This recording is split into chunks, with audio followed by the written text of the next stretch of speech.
High বন্ধুরা, আজকে আমি তোমাদের সাথে শেয়ার করব চিকেন কারি।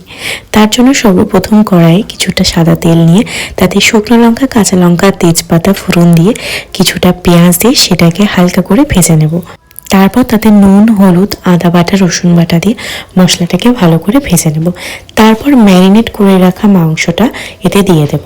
মাংসটা ম্যারিনেট করা হয়েছে গোলমরিচ গুঁড়ো, টক দই, নুন আর একটু সরষের তেল দিয়ে। ঠিক যেমন আগের দিন মাটনটা ম্যারিনেট করেছিলাম যেভাবে, সেভাবেই চিকেনটাকেও ম্যারিনেট করা হয়েছিল। চিকেনটা দিয়ে কিছুক্ষণ নাড়াচাড়া করার পরে দিয়ে দেব আলু আর টমেটো।